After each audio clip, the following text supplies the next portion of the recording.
माना गया। बिल्कुल अगर सही। मनुष्य है, मनुष्य भी अपने बुद्धि विवेक से नहीं चलता है या अपने दिमाग का उपयोग नहीं करता, वो भी पशु के समान है। मनुष्य एक शरीर है उसका, वो मनुष्य का दिया हुआ शरीर के समान शरीर है, हाँ। हाँ समान है, नहीं तो वो भी पशु है। हाँ, तो अब इसमें एक प्रश्न ये खड़ा होता है कि कोई इस बारे में सोचे कि फिर यार ये 84 लाख योनियों में केवल मनुष्य को ऐसा अगर दिया है ना, जैसे ना आपका बागेश्वर है, बागेश्वर में कोई पटवारी हो, कोई डीएम साहब हो, कोई जज साहब है, कोई एसपी साहब है, तो अपने अपने पद के अनुसार उनकी अपनी अपनी अलग अलग जिम्मेदारियां हैं, है ना महाराज। जितना बड़ा पद उतनी बड़ी जिम्मेवारी। तो इसका मतलब अगर हमें पशुओं से इस तरह की भिन्नता दे रखी है, इतना ज्ञान दे रखा है, तो हमें जिम्मेदारी ले इस प्रकृति में कुछ अलग ही होगी, होगी कि नहीं। तो वो जिम्मेवारी कौन सी है कि जो हमें पशुओं से अलग कर देती है। तो अगर आज हम अपनी बुद्धि का इस्तेमाल कर रहे हैं तो वो इसमें कर रहे हैं कि यार मेरा मकान गांव में था, बागेश्वर में बनाना है, बना दिया। फिर बुद्धि और ऊपर चढ़ी तो बोला यार अब एक हल्द्वानी में बनाना है, और ऊपर चढ़ी बच्चा दिल्ली में लग गया है, एक दिल्ली में बनाना है। तो क्या इसी के लिए हमने इस जीवन का इस्तेमाल करना है? या फिर हमारे पास 100 रुपया है, उसको हमने 1000 करना है, 1000 को लाख करना है, लाख को करोड़ करना है, या इसके लिए दे रखी है ना महाराज। तो हम अपने आप से सवाल करके पहले आप ये प्रश्न मेरे को बताओ कि हमें किस लिए मनुष्य योनि अलग से देती है। शास्त्र हमें प्रमाण दे रहे मुक्ति के लिए, जन्म मरण के बंधन से मुक्त होने के लिए, जो बार बार इस मनुष्य देह में आए हम, इसका जो है तारण नहीं हो पाया। हम कई योनियों में भक्ति भी करते रहे, कुछ गलतियां रही, तो फिर मानव तन मिल गया। तो इस बार जो हमको जो मिला है इस जन्म में, ये हमारा मुक्ति का मार्ग बने। हम उन गलत जगहों से हट जाएं जो हमारी भक्ति में व्यवधान डालती है, जो हमारे सत्कर्म में व्यवधान डालती है। हमें एक ऐसा गुरु मिले जो है भवसागर से पार लेगा। हम उस अज्ञानता में बार बार न रहें जो हम बार बार गलतियां करते रहे हैं जन्म। पूर्णम जन्मम पूर्णम मरणम से मुक्ति होने के लिए जो है मानव तन मिला। बार बार मनुष्य जन्म लेना, इस देह को त्यागना, अधूरे में रहना, अधोगति में जाना, फिर मानव तन में आना। तो ये घर तो डेरे हैं, ये पूरा घर जो है जितने भी बना रखा है हमारी, ये सिर्फ हमारी जरूरतें हैं भोग विलास के लिए। और मुक्ति के लिए वो है कि हमको भक्ति करनी पड़ेगी, हमको तपस्या करने की, हमको परमार्थ करना पड़ेगा, लोगों पर दया करनी पड़ेगी। और इनका साहब का नाम क्या है? तुम्हारा नाम? मेरा नाम है भूपेंद्र सिंह भागवनी। कलरों ने मैं बगल में। अच्छा, हाँ, तो ये तो ठीक है। वीडियो साहब हैं, वीडियो साहब ना, ठीक है। तो मनुष्य को जो ये धन दिया है, समस्त प्राणियों की सेवा के लिए दिया है। मनुष्य श्रेष्ठ इसलिए माना जाता है कि समस्त प्राणी की सेवा कर सके। ठीक हो गया। चाहे समाज की सेवा हो, चाहे प्राणी मात्र की सेवा के लिए मानव तन मिला है। और बाकी कुछ नहीं है। मानव तन ना।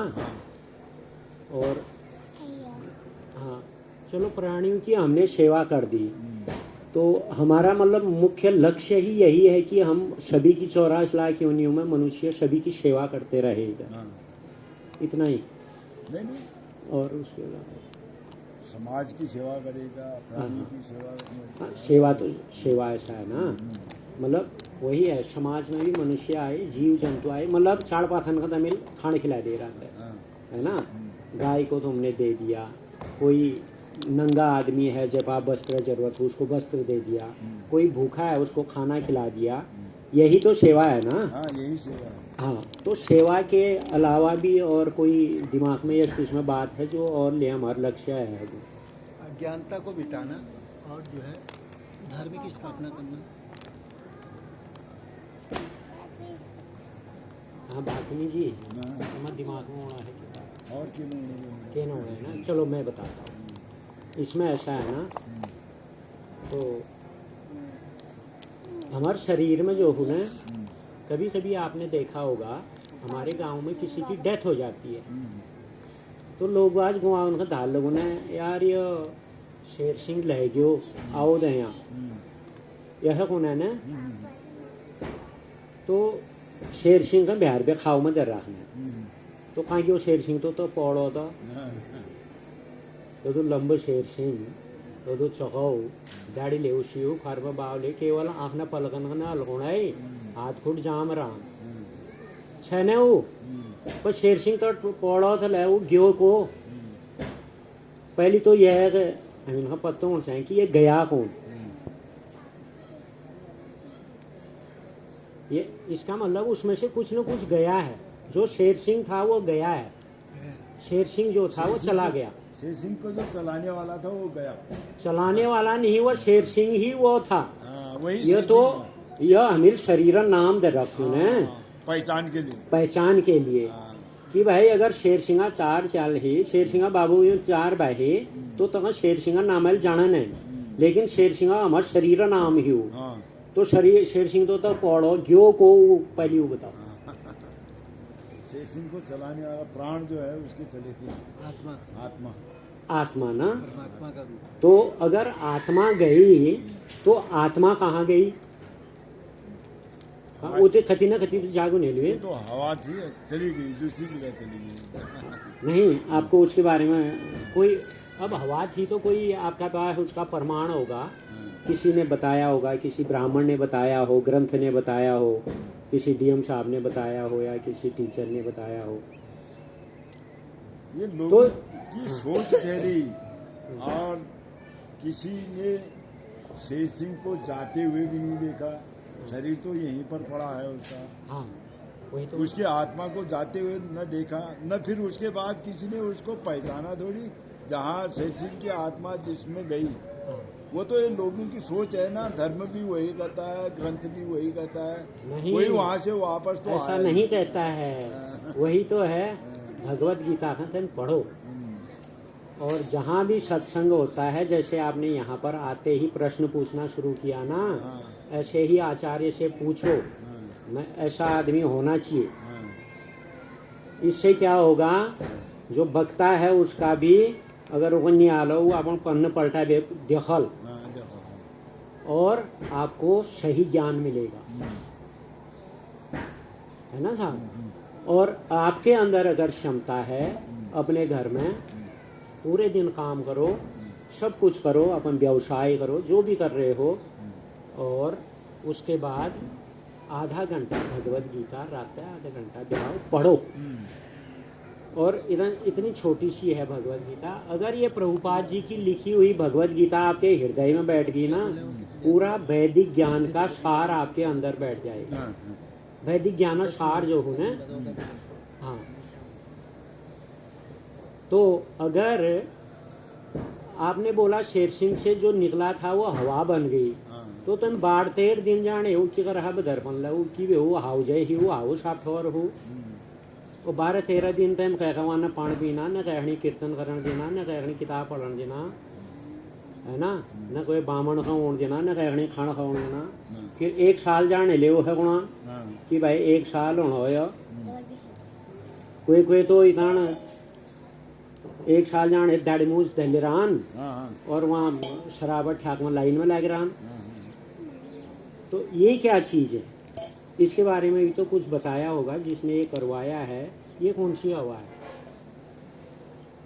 ये धन कमाने वाली हवा है कैसे यजमान को धन तक नहीं ऐसा नहीं है ये गहराई वाली बात है ये बिल्कुल हर आदमी को पता होना चाहिए है ना महाराज आपने बिल्कुल सही बताया अपने बुद्धि के अनुसार ब्राह्मण का मतलब बताया गया जो ब्रह्म का उपासक हो जो अज्ञानता को मिटा देता हो वो ब्राह्मण ने अपने इलाके में कोई अज्ञानता नहीं रहने देनी चाहिए क्योंकि वो इतना बता देता है एस्ट्रोलॉजी के अनुसार कहाँ पर बाथरूम बनाना चाहिए कहाँ टॉयलेट वो एक यानी कि पैसे दिया या उसको बुलाया तभी वो हमारे लिए काम करेगा वो उसका धर्म नहीं अभी हमारी वहाँ की उस परिसर में बात नहीं चल रही है अभी तो हमें शेर सिंह ऊपर बात चल रही है कि आत्मा जो हमने बताया प्राण बताया और शरीर बताया कि ये क्या चीज है अगर हम इसको समझ जाए ना ये हम सही पॉइंट में गए हैं अगर इसको समझ जाएंगे तो इन चीजों का हल अपने आप निकल जाएगा तो आपने बताया कि वो हवा थी, निकल गई, शेर सिंह पड़ा हुआ है, हवा में मिल गई।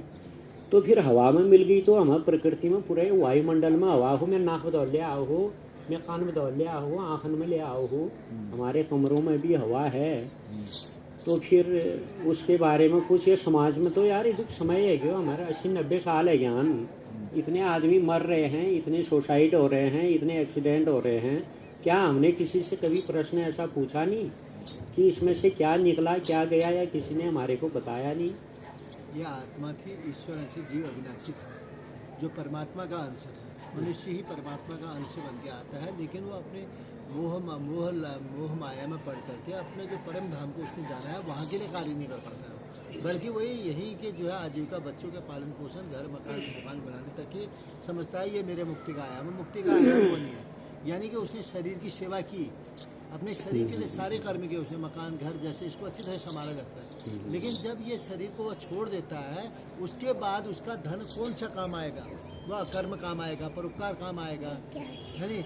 जो जीवों के लिए काम किया है, जंतुओं के लिए काम किया है, समाज के लिए काम किया, मतलब परमार्थ का जो उसने काम किया है वो तो बता दिया उन्होंने, सेवा का काम उनके आ गया। वह आत्मा थी। तो इसमें ऐसा है ना प्रभु, अजर अमर जो आप बता रहे हो कि वो बंदा यहीं पर है, उससे बताते हैं कि एक आत्मा होती है जो हमारे पंच वायु होते हैं ना हमारे शरीर में, 5 किस्म के वायु, वही वायु हमारे शरीर में काम करते हैं, उसमें एक आत्मा भी रहती है। कोई उसको भ्रकुटी में बताता है, जैसे जहाँ पर हम तिलक लगाते हैं, और भगवत गीता में लिखा है कि हृदय देश अर्जुना तिष्ठ, मतलब वो हमारे हृदय में आत्मा रहती है।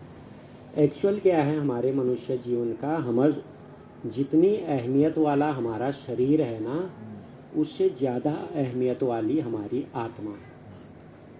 तो अगर कोई चीज़ है, अगर कह की हमें परवरिश करनी है ना किसी की, जैसे हम अपने शरीर की परवरिश करते हैं, तो हम सुबह नहाना धोना, अच्छे कपड़े पहनना, दाढ़ी बनाना, टीका लगाना, जो कुछ भी शरीर के लिए करते हैं, कभी बीमार हो जाता है तो दवाइयाँ खाते हैं।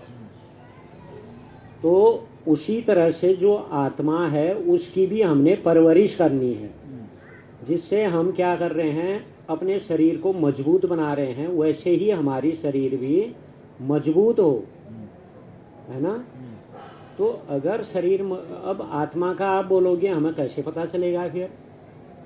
लेकिन इसका कहीं न कहीं जो हमारे पास शास्त्रीय प्रमाण है, शास्त्र बोल रहे हैं कि हमारे जो ये हम अपना शरीर देख रहे हैं ना, इसमें आचार्य बोल रहे हैं कि 3 शरीर हैं अंदर।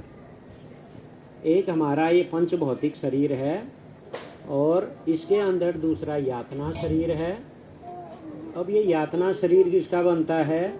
जो हम आत्मा होना है ना, हमारा मन बुद्धि अहंकार, ये तीनों को एक यातना शरीर मिलता है, और एक सच्चिदानंद स्वरूप परमात्मा हमारे अंदर है, सच्चिदानंद के रूप में हमारे अंदर बैठा हुआ है ना? हाँ, तो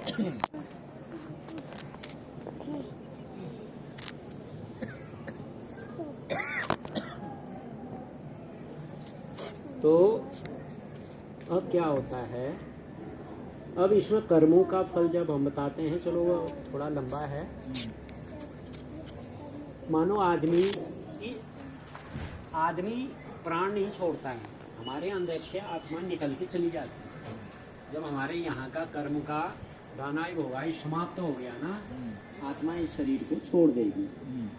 तो उस शरीर को छोड़ने के बाद उसका निर्णय 1 वर्ष के बाद होता है।